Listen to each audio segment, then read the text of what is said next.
Welcome to Apex Classes to a digital platform. Myself Kimraj Makwana, your science educator. आज हम बात कर रहे हैं ह्यूमन नर्वस सिस्टम, मानव का जो तंत्रिका तंत्र है उसके बारे में अपन बात करने वाले हैं। तो हमने आज तक जो बात की वो हमने की थी पाचन तंत्र के बारे में, रक्त परिसंचरण तंत्र के बारे में, साथ साथ में हमने उत्सर्जन तंत्र के बारे में भी बात की थी और जनन तंत्र के बारे में भी बात की थी। जनन तंत्र के पार्ट 1, पार्ट 2, पार्ट 3 पढ़े थे, जिसमें हमने नर जनन तंत्र, मादा जनन तंत्र और इनके बारे में बात की थी। विस्तार से इनका अध्ययन किया था, क्या होता है प्रसव, कैसे निषेचन होता है, उन सब के बारे में बात की थी। जो विद्यार्थी अभी भी ऑनलाइन नहीं आए हैं उनसे रिक्वेस्ट है कि आप तब तक उनको शेयर करें, वीडियो शेयर करें, लिंक शेयर करें ज़्यादा से ज़्यादा, और इस वीडियो को सब्सक्राइब करें, लाइक करें और घंटी के बटन पे आप दबाएं ताकि नेक्स्ट वीडियो आप पर मिल सके, नोटिफिकेशन उस वीडियो को आप तक पहुंच सके। तो अपन बात करने वाले हैं तंत्रिका तंत्र की। तो देखें दोस्तों, तंत्रिका तंत्र कैसा होता है और ये किस प्रकार से काम करता है मनुष्य में, और इस चैप्टर का काफ़ी महत्वपूर्ण हिस्सा है ह्यूमन नर्वस सिस्टम, मानव का तंत्रिका तंत्र। तो अपन बात करने वाले हैं इसके बारे में। तो सबसे पहले होता क्या है उसके बारे में बात करते हैं कि तंत्रिका तंत्र होता क्या है, क्या काम करता है और इसकी जरूरत क्या होती है। तो अपन बात करते हैं तंत्रिका तंत्र की। ये क्या होता है, ये वातावरण में या वातावरण की जो क्रियाएं होती है वो हमारे शरीर के साथ में, जैसे ठंड लगना या दर्द अनुभव होना, कोई आवाज़ का सुनाई देना या किसी को देख पाना, ऐसी कई क्रियाएं होती है। और साथ साथ में हमारे शरीर में अपने इतने सारे तंत्र पड़े, तो ऐसा कोई तंत्र नहीं होता है जो स्वतंत्र रूप से काम कर सकता है। तो ये स्वतंत्र रूप से काम नहीं कर सकता, तो इसका कंट्रोल कौन करेगा, तो उसका नियंत्रण और समन्वय कौन करता है, केंद्रीय तंत्रिका तंत्र करता है। और ये तंत्रिका तंत्र नर्वस सिस्टम होता है, यही उसका सभी अंगों का और सभी तंत्रों का क्या करता है, नियंत्रण करता है। और वातावरणीय क्रियाओं का अंगों के साथ में जो एडजस्टमेंट होता है, सामंजस्य होता है, उसका भी नियंत्रण कौन करता है, तंत्रिका तंत्र करता है। तो यही तंत्रिका तंत्र है। अपन बात करते हैं इसके बारे में। तो अपन कहेंगे, तो जो ये तंत्रिका तंत्र है ये क्या काम करता है उसके बारे में अपन बात करने वाले हैं। तो देखें, हमारे शरीर में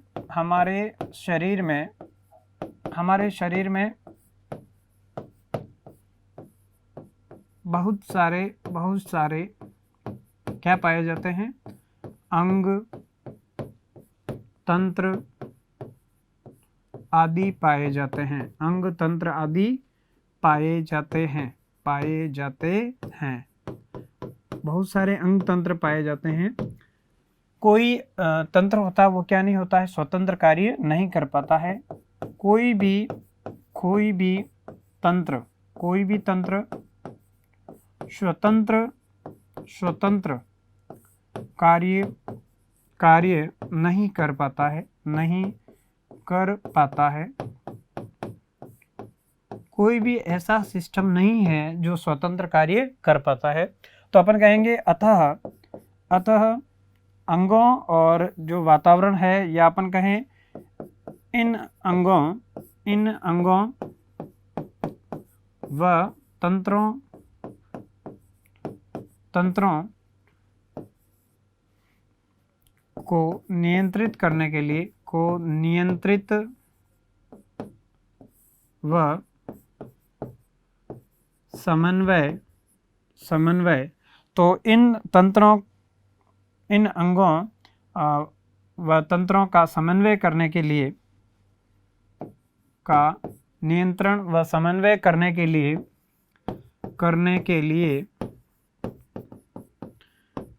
लिए एक क्या पाया जाता है, एक विशेष तंत्र पाया जाता है।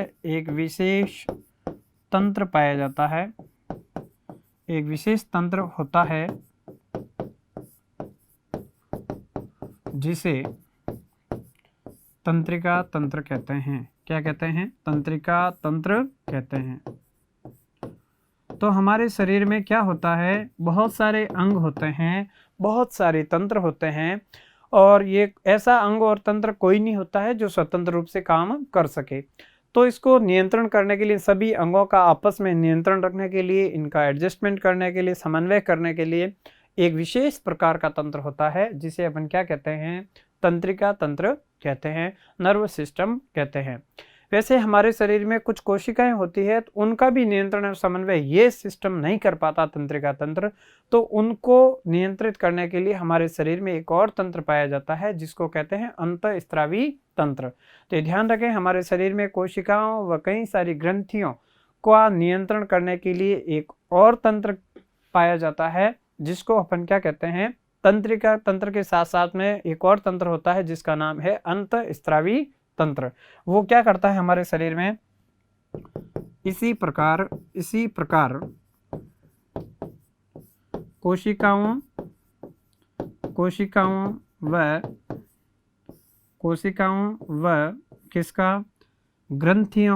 किसका, ग्रंथियों का नियंत्रण व समन्वय करने के लिए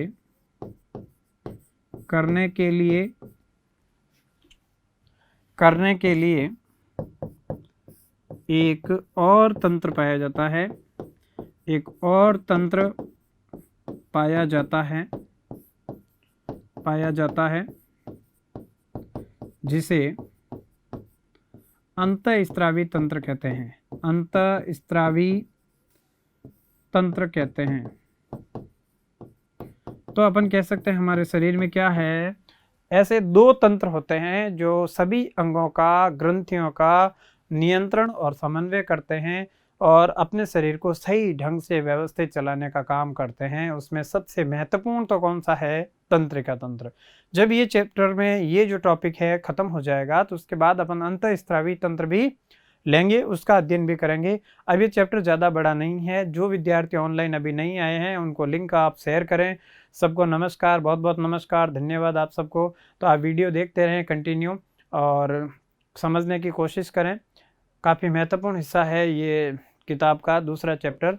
तो देखें आप, अपन ने कहा कि सबसे महत्वपूर्ण हिस्सा होता है वो कौन सा होता है, तंत्रिका तंत्र होता है, और उसके बाद में एक कौन सा होता है, अंतःस्रावी तंत्र होता है। तो हमने ये बात की किसके बारे में, तंत्रिका तंत्र के बारे में। नेक्स्ट अपन बात करें, देखें तो अपन बात करने वाले नेक्स्ट इसी के बारे में आगे। तो नेक्स्ट देखें, नेक्स्ट क्या है, मानव का तंत्रिका तंत्र। मानव का तंत्रिका तंत्र क्या होता है उसके बारे में बात करते हैं। हमने अभी कहा हमारे शरीर में भी यही बात होती है। तो हमने कहते हैं कि हमारे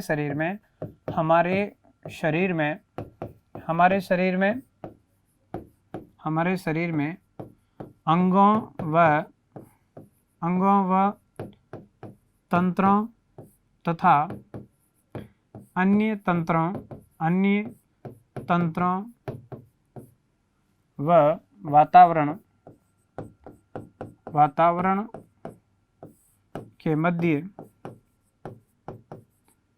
सामंजस्य स्थापित करने वाले तंत्र को तंत्रिका तंत्र कहते हैं। क्या कहते हैं, तंत्रिका तंत्र कहते हैं। अपन यूँ कह सकते हैं हमारे शरीर में एक ऐसा तंत्र पाया जाता है, क्या लिख सकते हैं लैंग्वेज, हमारे शरीर में एक ऐसा तंत्र पाया जाता है जो क्या करता है, अंगों को अंगों से या अंगों व तंत्रों के बीच या तंत्रों को वातावरण के बीच में क्या करता है, सामंजस्य स्थापित करता है। ऐसे तंत्र को क्या कहते हैं, तंत्रिका तंत्र, मानव तंत्रिका तंत्र कहते हैं। मानव तंत्रिका तंत्र का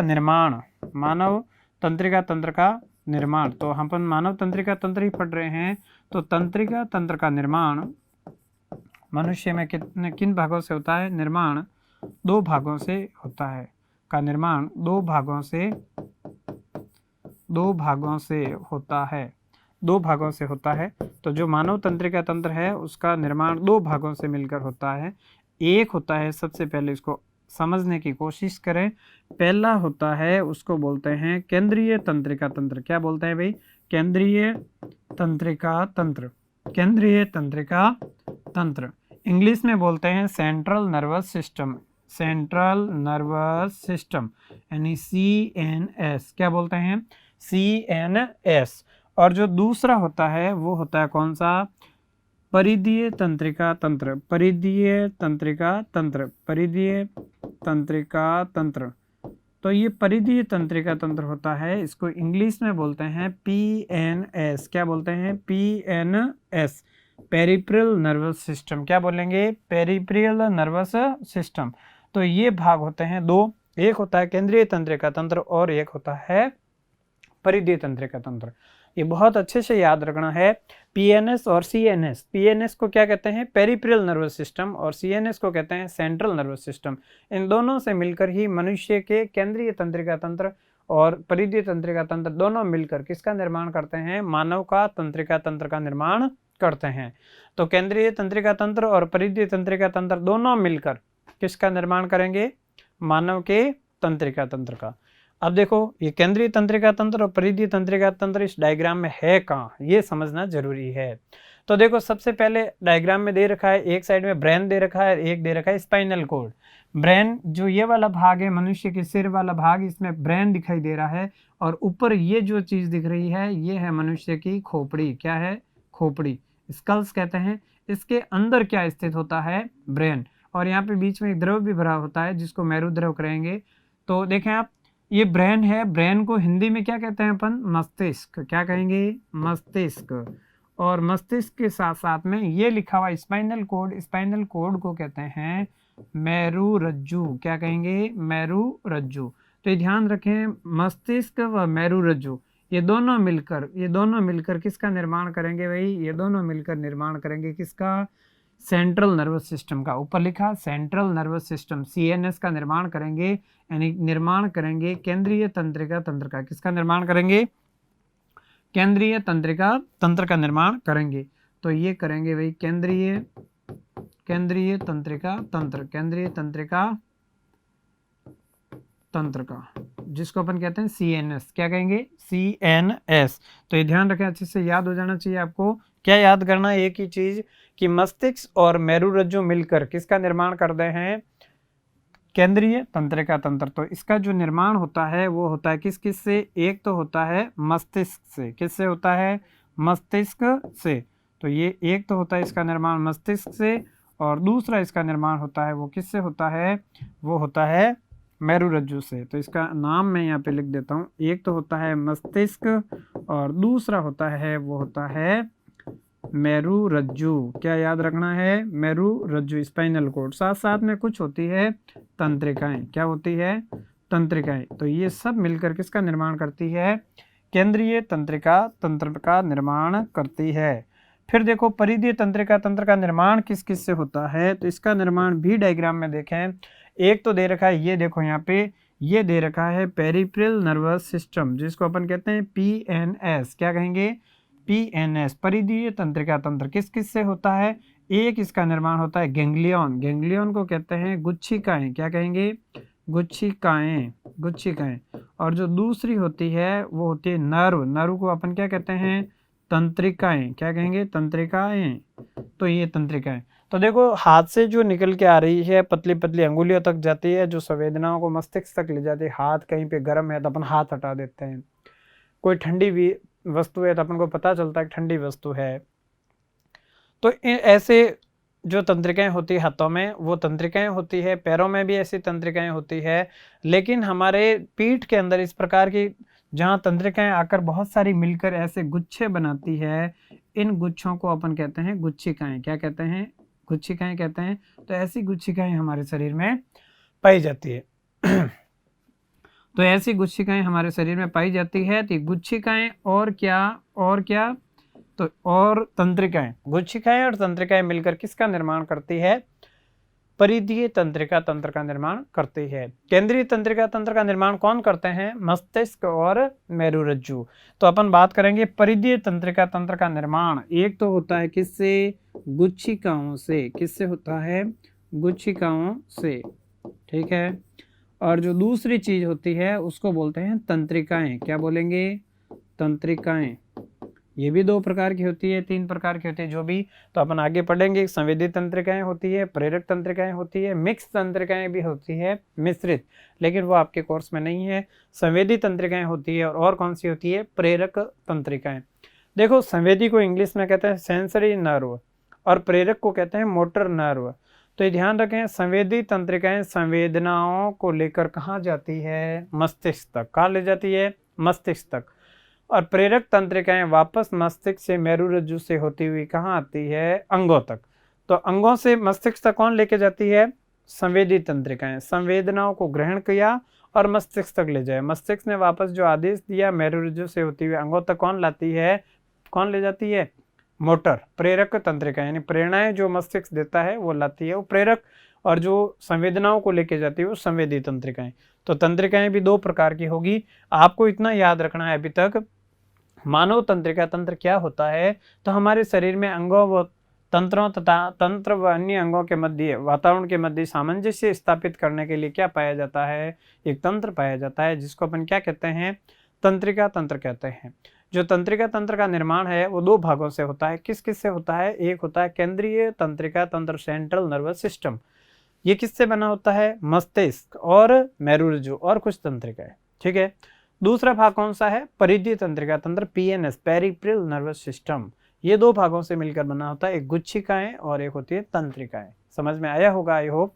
तो अगर ये दो चीजें आपको याद है तो आगे अपन पढ़ाई नेक्स्ट स्लाइड देखते हैं। तो इसमें अपन बात करने वाले हैं मानव तंत्रिका तंत्र की। ये किस किस से मिलकर बना है अभी आपने पढ़ा, उसको थोड़ा विस्तार पढ़ते हैं।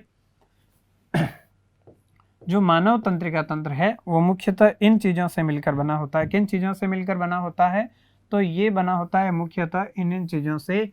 एक होता है कौन सा? एक नंबर अपन बात करें तो केंद्रीय तंत्रिका तंत्र, केंद्रीय तंत्रिका तंत्र, केंद्रीय तंत्रिका तंत्र इससे बना होता है, जिसको अपन क्या कहते हैं? सीएनएस भी कहते हैं। दूसरा होता है भाई कौन सा? 2 नंबर पीएनएस, जिसको बोलते हैं परिधीय तंत्रिका तंत्र, परिधीय तंत्रिका तंत्र, परिधीय तंत्रिका तंत्र। ये हो गया परिधीय तंत्रिका तंत्र। अब देखें इसको अपन इंग्लिश में क्या कहते हैं? पीएनएस। क्या बोलते हैं? पीएनएस। और इसको क्या बोलते हैं? सीएनएस। क्या बोलते हैं? CNS, central nervous system. तो ये देखें, सबसे पहले अपन बात कर रहे हैं केंद्रीय तंत्रिका तंत्र की। जो ये केंद्रीय तंत्रिका तंत्र है वो मुख्यतः आपने अभी पढ़ा था, दो चीजों से मिलकर बना होता है। किस किस से? एक होता है क्या? मेरुरज्जु, और एक होता है मस्तिष्क। तो मैंने लिखा, एक तो लिखा मेरुरज्जु, मेरुरज्जु, और दूसरा कौन सा होता है? दूसरा होता है मस्तिष्क। तो अपन दोनों के बारे में बात कर देते हैं। तो एक तो होता है कौन? मस्तिष्क, मस्तिष्क जिसको कहते हैं ब्रेन। क्या बोलते हैं? ब्रेन। और दूसरा होता है क्या? मेरुरज्जु, मेरुरज्जु। मेरुरज्जु को क्या बोलते हैं? Spinal cord. क्या बोलते हैं? Spinal cord. तो देखो, जो ब्रेन होता है, ब्रेन के बारे में बात करते हैं। मस्तिष्क, तो मस्तिष्क ये ध्यान रखना हमारे शरीर में 1.5 kg लगभग के आसपास होता है। इसके ऊपर एक महीन आवरण होता है जिसको मस्तिष्क का आवरण कहते हैं। क्या कहते हैं? मस्तिष्क का आवरण। भार कितना होता है? लगभग 1.5 kg के आसपास मस्तिष्क का भार होता है, ये ध्यान रखें। और इसके ऊपर एक महीन आवरण होता है जिसको क्या कहते हैं? मस्तिष्क का आवरण कहते हैं। इन मस्तिष्क का आवरण में एक द्रव भरा होता है जिसको मेरु द्रव कहते हैं। क्या कहते हैं? मस्तिष्क का आवरण में एक द्रव भरा होता है जिसको अपन कहते हैं मस्तिष्क का आवरण, मेरु द्रव कहते हैं। अब देखो, मस्तिष्क का भाग 3 भागों से मिलकर बना होता है। ये केंद्रीय भाग होता है इसका। तो ये ध्यान रखें, मस्तिष्क का निर्माण 3 भागों से होता है। एक होता है अग्र मस्तिष्क। क्या होता है? अग्र मस्तिष्क। दूसरा होता है इसका भाग, उसको बोलते हैं अपन, क्या बोलते हैं दूसरे को? वो होता है मध्य मस्तिष्क। क्या होता है? मध्य मस्तिष्क। और जो तीसरा भाग होता है इसी का, उसको अपन कहते हैं पश्च मस्तिष्क, पश्च मस्तिष्क, पश्च मस्तिष्क। ये ध्यान रखें। इंग्लिश में इनको क्या क्या कहते हैं? अग्र मस्तिष्क को कहते हैं फोर ब्रेन। क्या कहेंगे? Fore brain, fore brain. और मध्य मस्तिष्क को कहेंगे मिड ब्रेन। क्या कहेंगे? Mid brain. और इसको बोलेंगे हैंड ब्रेन। क्या बोलेंगे? Hind brain, hind brain. तो ये मस्तिष्क के भी 3 भाग होते हैं, अग्र मस्तिष्क, मध्य मस्तिष्क और कौन सा? पश्च मस्तिष्क। ये ध्यान रखें, इन तीनों के अलावा इसके भी सबके भाग होंगे। अग्र मस्तिष्क के 3 भाग होते हैं। कितने भाग होते हैं? 3। कौन कौन सा होता है? एक होता है सेरिब्रम, जिसको बोलते हैं प्रमस्तिष्क। प्रमस्तिष्क क्या बोलेंगे भाई? प्रमस्तिष्क। दूसरा कौन सा होता है? थैलेमस। कौन सा होता है? थैलेमस। और तीसरा कौन सा होता है? हाइपोथैलेमस। हाइपोथैलेमस। हाइपोथैलेमस, ये ध्यान रखें। तो ये अग्र मस्तिष्क के 3 भाग हुए। कितने भाग हुए अग्र मस्तिष्क के? 3 भाग। कौन कौन से? पहला भाग कौन सा हुआ? प्रमस्तिष्क, सेरिब्रम, ठीक है। और दूसरा कौन सा हुआ? थैलेमस। और तीसरा कौन सा है? हाइपोथैलेमस। ये मस्तिष्क के 3 भाग पड़े, अग्र मस्तिष्क, मध्य मस्तिष्क और पश्चिम मस्तिष्क। शाबाश, साथ साथ में बोलते रहे, रिपीट करते रहे। तो अग्र मस्तिष्क के कितने भाग हुए? 3। कौन कौन से बताएं आप? अग्र मस्तिष्क, मध्य मस्तिष्क और पश्चिम मस्तिष्क। फिर बात करनी है अग्र मस्तिष्क की, इसके भी कितने भाग होते हैं? 3। कौन कौन से? प्रमस्तिष्क, और कौन सा होता है? थैलेमस और हाइपोथैलेमस। शाबाश, साथ साथ में बोलेंगे, याद होगा। नेक्स्ट बात करेंगे अपन किसकी? मध्य मस्तिष्क की। मध्य मस्तिष्क में कोई भी इसके भाग नहीं होते। इसमें 4 छोटे छोटे पिंड पाए जाते हैं, लोब पाए जाते हैं, और उन प्रत्येक पिंडों को कार्पोरा क्वाड्रिजेमिना कहते हैं। तो अपन आगे लिखेंगे, विस्तार से पढ़ेंगे तो लिखेंगे। तो इसके कोई भाग नहीं लिखेंगे। फिर पढ़ेंगे किसको? पश्चिम मस्तिष्क को। और पश्चिम मस्तिष्क के भी 3 भाग होते हैं। एक होता है अनुमस्तिष्क, एक होता है पोन्स, और एक होता है मध्यांश, जिसको कहेंगे मेडुला ऑब्लोगेटा। तो बात करते हैं, देखें इनके बारे में। तो ये हमने अग्र मस्तिष्क की बात की, फिर मध्य मस्तिष्क, और अब कौन सा आ गया? पश्चिम मस्तिष्क। इसके भाग कितने हुए? 3। कितने? 3। पहला कौन सा? अनुमस्तिष्क। तो अपन बात कर रहे थे पश्चिम मस्तिष्क की। तो हमने पढ़ा मध्य मस्तिष्क में कोई भाग नहीं होते हैं। इसमें 4 पिंड पाए जाते हैं, और चारों पिंड को क्या कहते हैं? Corpora quadrigemina. उसके बाद में बात कर रहे थे पश्चिम मस्तिष्क की। किसकी? पश्चिम मस्तिष्क। तो पश्चिम मस्तिष्क का जो पहला भाग होता है उसको अपन क्या कहते हैं? अनुमस्तिष्क। क्या कहते हैं? अनुमस्तिष्क। अनुमस्तिष्क कहते हैं, अनुमस्तिष्क। दूसरा इसका एक और भाग होता है जिसको बोलते हैं पोन्स। क्या बोलते हैं? पोन्स। और जो तीसरा भाग होता है इसका, जिसको बोलते हैं मध्यांश। क्या बोलते हैं भाई? मध्यांश। क्या बोलते हैं? मध्यांश, यानी मेडुला ऑब्लोगेटा। मेडुला ऑब्लोगेटा। मेडुला ऑब्लोगेटा भी कहते हैं इसको, मध्यांश। तो ये 3 भाग किसके हुए? पश्चिम मस्तिष्क के। किसके हुए? पश्चिम मस्तिष्क के। कितने भाग हुए? 3। कौन कौन से? अनुमस्तिष्क, पोन्स और मध्यांश। फिर अपन बात करेंगे परिधीय तंत्रिका तंत्र की, पेरिफेरल नर्वस सिस्टम। इसके भी 2 भाग होते हैं। एक होता है भाई कायिक तंत्रिका तंत्र। क्या होता है? कायिक तंत्रिका तंत्र। कायिक तंत्रिका तंत्र, ठीक है। और जो दूसरा होता है उसको बोलते हैं स्वायत्त तंत्रिका तंत्र। स्वायत्त तंत्रिका तंत्र। स्वायत्त तंत्रिका तंत्र। 2 भाग हो गए इसके। किसके? परिधीय तंत्रिका तंत्र के। जो स्वायत्त तंत्रिका तंत्र है इसके भी 2 भाग होते हैं। कितने भाग होते हैं? 2 भाग। पहला भाग होता है वो होता है कौन सा? इसके भी 2 भाग, एक सिंपैथेटिक और एक होता है पैरासिम्पैथिक। यानी एक अपनी इच्छाओं से चलने वाला होता है और ये अपनी इच्छाओं से नहीं चलता है। तो स्वायत्त तंत्रिका तंत्र के भी अपन कितने भाग पढ़ेंगे? 2 भाग, जिसको अपन कहेंगे सिंपैथेटिक नर्वस सिस्टम, और एक पढ़ेंगे पैरासिम्पैथेटिक नर्वस सिस्टम।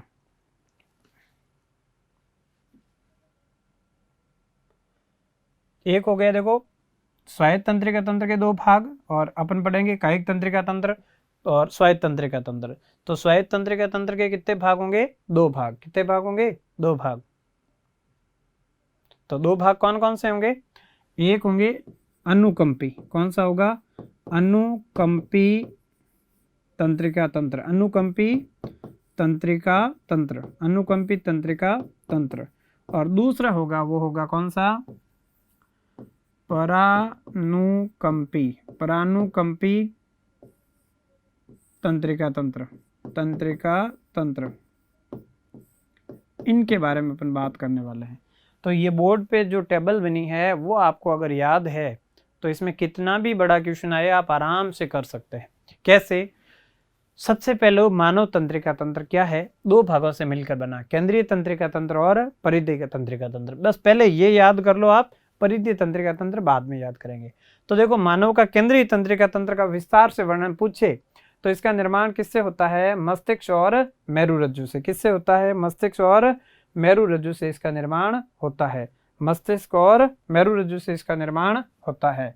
और उसके बाद में अगर अपन बात करें कि मस्तिष्क के अलावा और इसमें क्या भाग होते हैं, तो मस्तिष्क और मेरुरज्जु से तो ये बनता है केंद्रीय तंत्रिका तंत्र। और फिर बात करते हैं पहले 1 नंबर मस्तिष्क की। मस्तिष्क लगभग 1.5 kg ये इसका भार होता है और ये अग्र मस्तिष्क, मध्य मस्तिष्क और पश्च मस्तिष्क से मिलकर बना होता है। शरीर का केंद्रीय भाग होता है ये। फिर देखो, अग्र मस्तिष्क के भी 3 भाग होते हैं। कौन कौन से? प्रमस्तिष्क, थैलेमस और हाइपोथैलेमस। फिर हाइपोथैलेमस किससे जुड़ेगा? मध्य मस्तिष्क से। मध्य मस्तिष्क और किससे जुड़ेगा? पश्च मस्तिष्क से। पश्च मस्तिष्क के कितने भाग? अनुमस्तिष्क, पोन्स और मध्यांश। मध्य मस्तिष्क में मैंने बताया कि इसके कोई भाग नहीं होते हैं। इसमें 4 पिंड पाए जाते हैं। प्रत्येक पिंड को कार्पोरा क्वाड्रिजेमिना कहते हैं। ऊपर वाले जो 2 पिंड होते हैं वो देखने में काम आते हैं, नीचे वाले 2 पिंड होते हैं वो सुनने में काम आते हैं। तो देखो, लिखना भी ऐसे ही, पहले मस्तिष्क के बारे में लिखना, किससे मिलकर बना होता है, इसका भार कितना होता है। फिर लिखेंगे अग्र मस्तिष्क जो शरीर का सबसे बड़ा, इसके 3 भाग होते हैं। प्रमस्तिष्क जो 80 से 85% शरीर का सबसे बड़ा भाग बनाता है मस्तिष्क का। मस्तिष्क का सबसे बड़ा भाग कौन सा होता है? प्रमस्तिष्क। फिर बनाएंगे थैलेमस के बारे में लिखेंगे, फिर हाइपोथैलेमस के बारे में लिखेंगे। थैलेमस किससे जुड़ा होता है? प्रमस्तिष्क से। और पीछे वाला भाग किससे जुड़ा होगा? हाइपोथैलेमस से। हाइपोथैलेमस का अग्र भाग थैलेमस से और पश्चिम भाग किससे? अग्र मस्तिष्क से जुड़ा होता है। हाइपोथैलेमस का काम क्या होता है? तो हमारे शरीर में ये क्या करता है? भूख, प्यास, निद्रा का कार्य करता है। तो एक तो इसका कार्य होता है भूख, एक होता है भूख के साथ साथ में क्या करता है? प्यास। तो एक तो भूख, प्यास, ताप, निद्रा का केंद्र कहलाता है। भूख, प्यास, ताप, निद्रा का केंद्र कहलाता है। इनका नियंत्रण करता है। ठीक है, तो ये ध्यान रखना है। फिर अनुमस्तिष्क, पोन्स और मध्यांश किसके भाग होते हैं? पश्च मस्तिष्क के। और पश्च मस्तिष्क बाद में किससे जुड़ जाता है? मेरुरज्जु से। किससे जुड़ जाता है? मेरुरज्जु से जुड़ जाता है। तो ये बाद में मेरुरज्जु से जाकर जुड़ जाता है। तो ये तो भाग किसका निर्माण करता है? केंद्रीय तंत्रिका तंत्र का। उसके बाद में किसकी बात करेंगे? परिधीय तंत्रिका तंत्र की बात करेंगे। तो अपन सबसे पहले एक एक के बारे में विस्तार से अध्ययन करते हैं। सबसे पहले केंद्रीय तंत्रिका तंत्र। तो हमने केंद्रीय तंत्रिका तंत्र में ये बात करेंगे सबसे पहले कि किस से मिलकर बना होता है। तो अपन बात करेंगे इसका निर्माण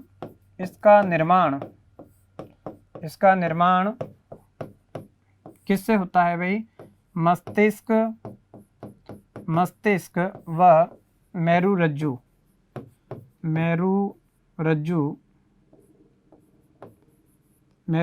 से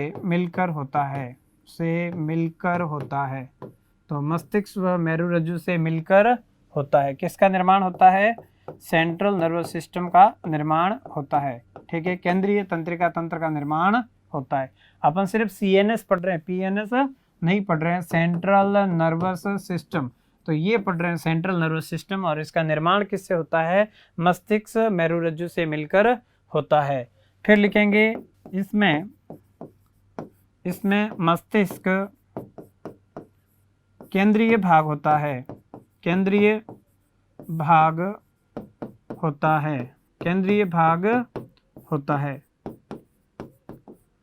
है, केंद्रीय भाग होता है। यह तंत्र शरीर के विभिन्न अंगों व तंत्रों के बीच सामंजस्य स्थापित करता है।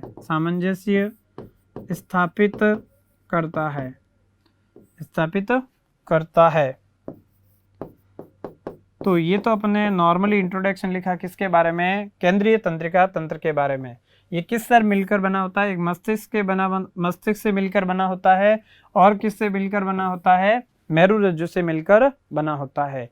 एक के बारे में अपन अध्ययन करेंगे। सबसे पहले बात करते हैं मस्तिष्क की। ब्रेन क्या होता है और ब्रेन का डायग्राम भी एग्जाम में बनाना है आपको, तो ये ध्यान रखें। सबसे पहले देखो, ब्रेन का डायग्राम इस प्रकार से बनाना है। ये ब्रेन का डायग्राम इस प्रकार से लिया और उस ब्रेन के डायग्राम में ये ध्यान रखना, इस प्रकार से डायग्राम बनाया और उस डायग्राम में क्या क्या लिखना है उसके बारे में बात करनी है। ये डायग्राम बनाना है। उसके बाद में सबसे पहले ये बनाना है और यहाँ से होता हुआ ये बनाना। ये पूरा का पूरा जो बना रहे हैं, ये जो है वो अग्र मस्तिष्क का भाग है। किसका है? अग्र मस्तिष्क का। अग्र मस्तिष्क का भी कौन सा भाग है? प्रमस्तिष्क। फिर उसके बाद में है थैलेमस और हाइपोथैलेमस, यहाँ पे है ये वाले भाग में। तो एक तो है यहाँ पे कौन सा? थैलेमस, और ये कौन सा है? हाइपोथैलेमस। उसके बाद में कौन सा आएगा? मध्य मस्तिष्क आएगा, ये वाला भाग यहाँ पे मध्य मस्तिष्क का, और बाद में आएगा कौन सा? पश्च मस्तिष्क का भाग आएगा। और इसमें सबसे पहले लिखना है आपको कि यहाँ पे देखो ये कार्पस कैलोसम भी लिखा है जो मध्य मस्तिष्क को, और यहाँ पे जो ये भाग है थैलेमस, हाइपोथैलेमस, या इनके जो पिंड होते हैं उनको जोड़ने का काम करता है। अब देखें, जो ये अग्र मस्तिष्क है उसमें भी ये ध्यान रखें, इसके दो गोलार्ध होता है। एक होता है दायां गोलार्ध और एक होता है बायां गोलार्ध। इनके बीच में एक द्रव भराव होता है। एक भराव होता है दूसरा द्रव जिसको कॉर्टेक्स भाग कहते हैं बाहर की ओर, और अंदर मध्यांश की ओर एक और द्रव भरा होता है जिसको बोलते हैं श्वेत द्रव। ये दो प्रकार के द्रव इसमें भरे होते हैं। फिर अपन बात करते हैं कि अग्र मस्तिष्क के और भाग कौन से होते हैं? थैलेमस और हाइपोथैलेमस। मध्य मस्तिष्क के कोई भाग नहीं होते हैं, 4 पिंड पाए जाते हैं, प्रत्येक को कार्पोरा क्वाड्रिजेमिना कहते हैं। पश्च मस्तिष्क के 3 भाग होते हैं, एक होता है अनुमस्तिष्क, एक होता है पोन्स, और एक होता है कौन सा? मेडुला ऑब्लोगेटा। उसके बाद में आ जाता है क्या? यहाँ पे जो ये नली दिख रही है, इस नली को अपन क्या कहते हैं? मेरुरज्जु। क्या कहेंगे? मेरुरज्जु। तो अपन बात करते हैं इनके बारे में, क्या होता है और इसको कैसे अपन बात करेंगे।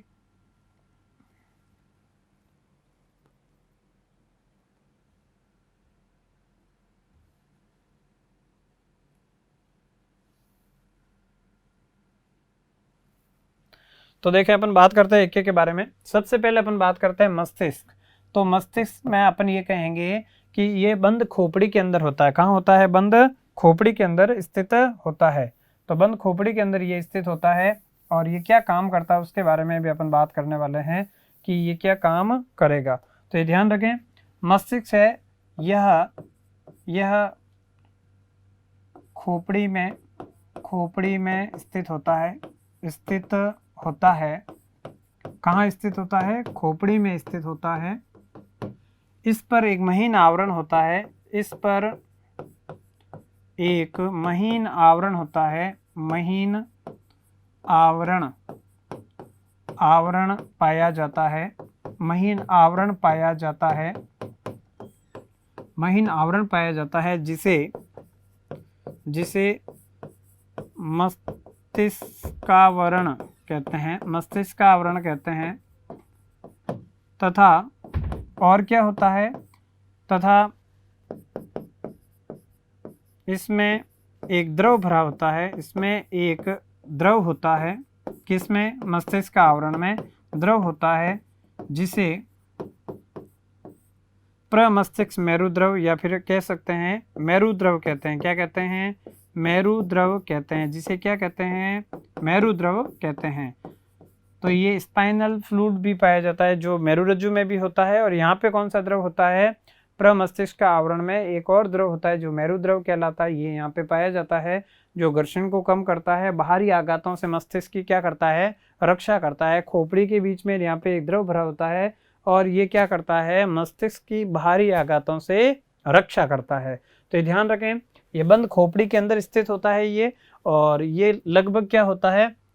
इसके ऊपर एक महीन झिल्लीनुमा आवरण होता है जिसको मस्तिष्क का आवरण कहते हैं। इनमें एक द्रव होता है जिसको क्या कहते हैं? मेरुद्रव कहते हैं। अब इसका निर्माण किस किस से होता है? तो अपन कहेंगे मस्तिष्क का निर्माण आप बताएं किस किस से होता है? मस्तिष्क का निर्माण किस किस से होता है? एक होता है किससे? अग्र मस्तिष्क से। किससे होता है? अग्र मस्तिष्क। फिर क्या होता है इसमें? और दूसरा होता है कौन सा? मध्य मस्तिष्क।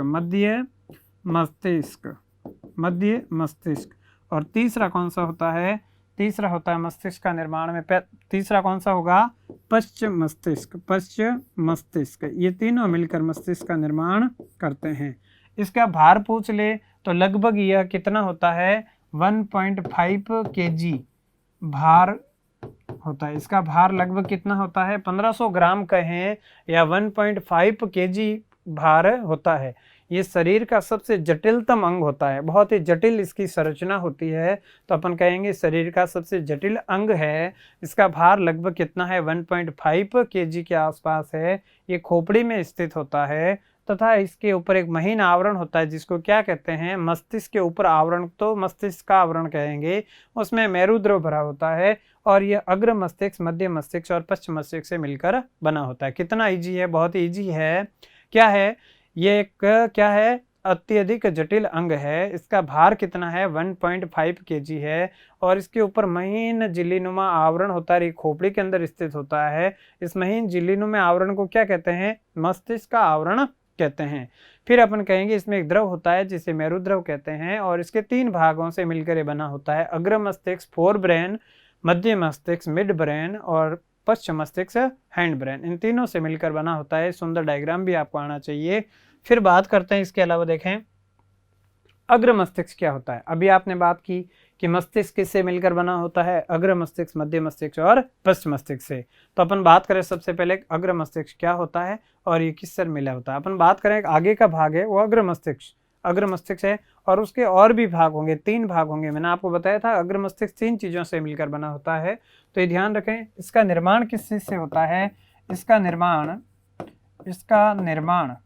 किस किस से होता है? तो इसका निर्माण होता है एक तो किससे? प्रमस्तिष्क का निर्माण, प्रमस्तिष्क।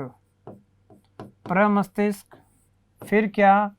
प्रमस्तिष्क के बाद में क्या? थैलेमस। क्या? थैलेमस और क्या? हाइपोथैलेमस से होता है। तो ये बहुत ही इंपॉर्टेंट है कि इसका निर्माण किस किस से होता है। अग्र मस्तिष्क का निर्माण किस किस से होता है? तो होता है प्रमस्तिष्क, थैलेमस और हाइपोथैलेमस से इसका निर्माण होता है अग्र मस्तिष्क का, जिसको अपन क्या कहते हैं? फोर ब्रेन भी कहते हैं। क्या कहते हैं इसको? फोर ब्रेन भी कहते हैं, यानी अग्र मस्तिष्क कहते हैं। अब अपन एक एक के बारे में बात करें। सबसे पहले क्या है? प्रमस्तिष्क। तो ध्यान रखना, मस्तिष्क का सबसे बड़ा भाग है। यह मस्तिष्क का सबसे बड़ा भाग है, जो संपूर्ण मस्तिष्क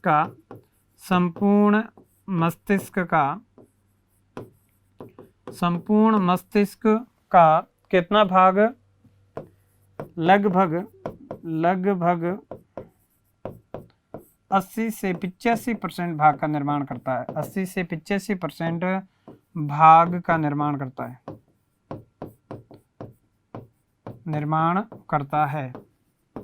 80 से 85% भाग का निर्माण कौन करता है? प्रमस्तिष्क करता है। मस्तिष्क का सबसे बड़ा भाग भी कौन सा होता है? प्रमस्तिष्क। बताओ प्रमस्तिष्क किससे बना हुआ है? अग्र मस्तिष्क का ही भाग है। अग्र मस्तिष्क के 3 भाग कौन कौन सा? प्रमस्तिष्क, थैलेमस और हाइपोथैलेमस। ये मस्तिष्क का प्रमस्तिष्क है, मस्तिष्क का सबसे बड़ा भाग होता है और संपूर्ण मस्तिष्क का लगभग 80 से 85% भाग का निर्माण करता है। कार्य इसका क्या होता है? कार्य होता है इसका सोचने विचारने तथा ज्ञान, चेतना और स्मृति का केंद्र। क्वेश्चन ऐसा एग्जाम में पूछा जाता है, ज्ञान, चेतना, स्मृति का केंद्र मस्तिष्क का कौन सा भाग करता है? तो ज्ञान, चेतना और स्मृति का केंद्र कौन कहलाता है? प्रमस्तिष्क कहलाता है। कभी अपन ऐसे कुछ एग्जाम में लिखते याद नहीं आ रही तो अपन ऐसे सोचते हैं, हाँ इसका मतलब आगे कौन है? अग्र मस्तिष्क। अग्र मस्तिष्क का भी आगे वाला भाग कौन सा है? प्रमस्तिष्क। तो प्रमस्तिष्क क्या करता है? सोचने, विचारने, ज्ञान, चेतना और स्मृति, याददाश्त आदि का भी क्या करता है? केंद्र कहलाता है। अब केंद्र कैसे कहलाएगा, अपन को कोई चीज याद नहीं आ रही है तो अपन ऐसे करते हैं याद, तो वो क्या कहलाती है, स्मृति। तो स्मृति का केंद्र कौन है, प्रमस्तिष्क। कौन है, प्रमस्तिष्क, जो कि अग्र मस्तिष्क का भाग है। फिर अग्र मस्तिष्क का दूसरा भाग कौन सा पढ़ेंगे, थैलेमस। कौन सा पढ़ेंगे, थैलेमस। तो थैलेमस की ज्यादा काम नहीं है। थैलेमस क्या करता है, जो हमारे शरीर में संवेदी तंत्रिकाएं, संवेदी व प्रेरक तंत्रिकाएं, प्रेरक तंत्रिकाओं का केंद्र है, तंत्रिकाओं का केंद्र है, केंद्र होता है, तो उनके संदेशों को भेजना और ग्रहण करने का काम कौन करता है, थैलेमस करता है। और ये वैसे सुख व दुख का अनुभव भी करवाता है। कभी आदमी दुखी होता है, कभी सुखी होता है, उसका भी ज्ञान कौन कराता है, थैलेमस ही कराता है। और इसके चारों तरफ क्या होता है, हाइपोथैलेमस होता है। तो ये थैलेमस हाइपोथैलेमस से घिरा होता है। और तीसरा भाग क्या पढ़ रहे हैं अग्र मस्तिष्क का, वो पढ़ रहे हैं कौन सा, हाइपोथैलेमस। Hypothalamus, hypothalamus. तो ये हाइपोथैलेमस क्या है, इसके बारे में बात करते हैं। तो हाइपोथैलेमस क्या है, ये ध्यान रखें। हाइपोथैलेमस हमारे शरीर, ये जुड़ा किससे होता है, ये भी लिख सकते हैं। थैलेमस किससे जुड़ा है, थैलेमस अग्र भाग प्रमस्तिष्क से जुड़ा होगा, और प्रमस्तिष्क और पश्च भाग किससे जुड़ा होगा, हाइपोथैलेमस से जुड़ा होता है। अब हाइपोथैलेमस का अग्र भाग किससे जुड़ा होगा, थैलेमस से, और पश्च भाग किससे जुड़ा होगा, मध्य मस्तिष्क से जुड़ा होता है। तो हाइपोथैलेमस के कार्य मैं आपको बता देता हूं। ये क्या करता है, ये भूख प्यास, ताप, निंद्रा आदि क्रियाओं का समन्वय करता है, आदि क्रियाओं का नियंत्रण व समन्वय करता है। तो ये बहुत ही इजी, 3 चीजें याद रखनी है।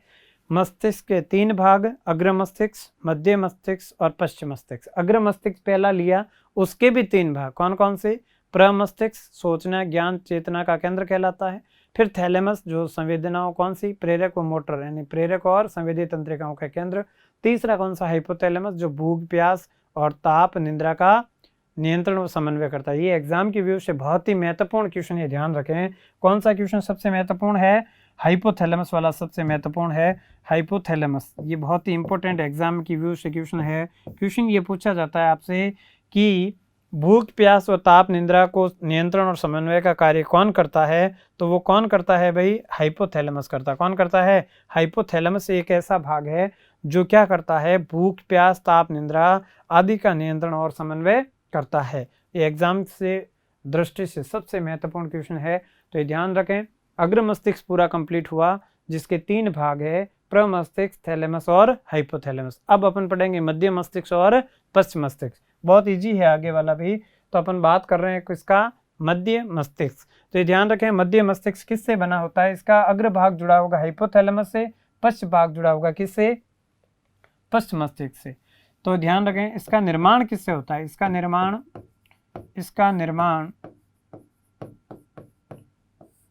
4 पिंडों से होता है। इसमें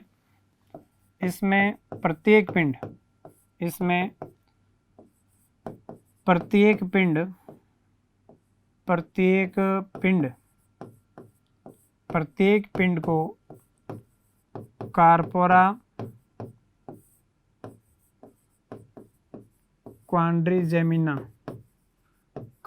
क्वाड्रिजेमिना कहते हैं। प्रत्येक पिंड को कार्पोरा क्वाड्रिजेमिना कहते हैं। तो ये ध्यान रखें, 4 पिंडों से इसका निर्माण होता है मध्य मस्तिष्क का, और उसमें चारों पिंडों के प्रत्येक पिंड का नाम क्या है, कार्पोरा क्वाड्रिजेमिना कहते हैं। इसमें ऊपरी दो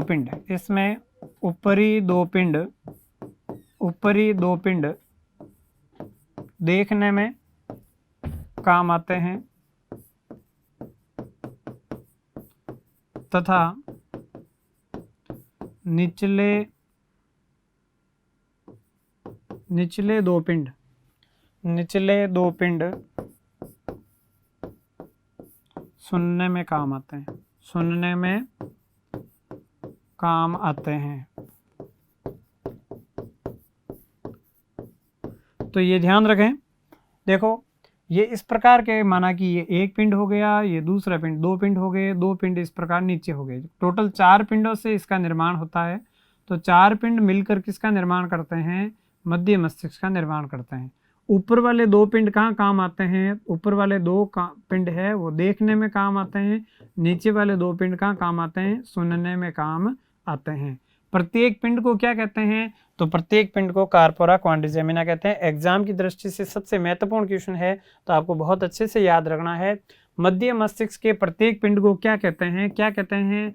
कार्पोरा क्वाड्रिजेमिना कहते हैं। क्या कहते हैं? Corpora quadrigemina. 4 पिंड है, प्रत्येक पिंड को क्या कहेंगे? Corpora quadrigemina. ऊपर वाले 2 पिंडों का काम क्या है? देखने का काम है, जबकि नीचे वाले 2 पिंडों का काम क्या है? सुनने का काम है। बस इतना है मध्य मस्तिष्क, बहुत ईजी है।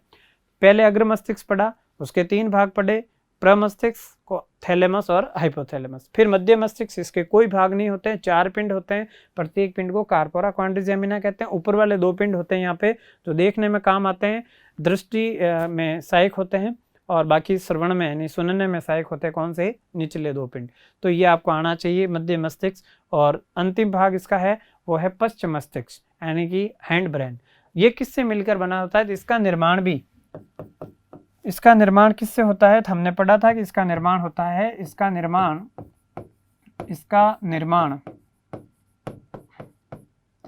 अनुमस्तिष्क, सेरिबुलम, अनुमस्तिष्क, पोन्स व मध्यांश, मध्यांश का एक और नाम है। क्या नाम है? मेडुला ऑब्लोगेटा। लिख देता हूं, मेडुला ऑब्लोगेटा। तो मेडुला ऑब्लागेटा,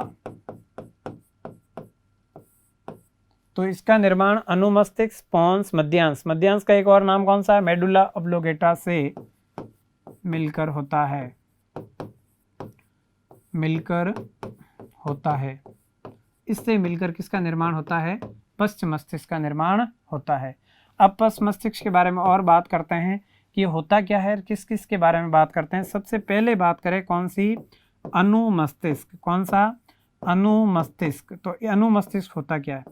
अनुमस्तिष्क में लिखेंगे, यह मस्तिष्क का सबसे बड़ा भाग कौन सा होता है? प्रमस्तिष्क। कौन सा होता है? प्रमस्तिष्क। पूरे मस्तिष्क का 80 से 85% भाग का निर्माण करता है।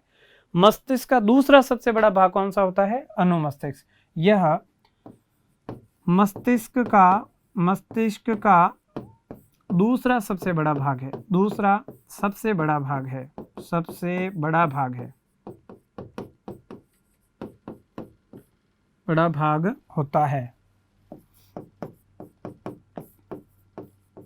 ठीक है, फिर देखिए ये क्या काम करता है उसके बारे में बात करते हैं। ये हमारी यह ऐच्छिक क्रियाएं, ऐच्छिक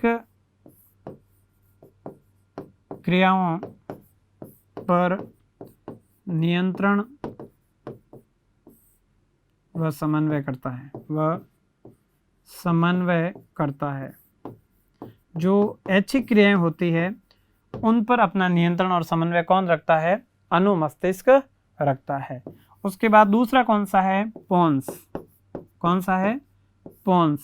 तो ये ध्यान रखें, इसके चारों ओर क्या पाया जाता है? मेडुला ऑब्लोगेटा या मध्यांश पाया जाता है। तो पोन्स में ज़्यादा कुछ नहीं, इसका अग्रभाग किससे जुड़ा होगा? अनुमस्तिष्क से। इसका अग्रभाग अनुमस्तिष्क से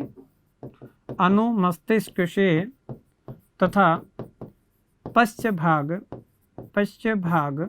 किससे जुड़ा होगा? पश्च भाग मध्यांश से जुड़ा होगा, मध्यांश से जुड़ा होता है, से जुड़ा होता है। अब तीसरा कौन सा है? तीसरा है मेडुला ऑब्लोगेटा। मेडुला ऑब्लागेटा, मेडुला ऑब्लोगेटा, जिसको अपन क्या कहते हैं? मध्यांश भी कहते हैं। क्या कहते हैं? मध्यांश। ये क्या काम करता है? तो ये क्या करता है? अनैच्छिक क्रियाओं पर नियंत्रण करता है। अनैच्छिक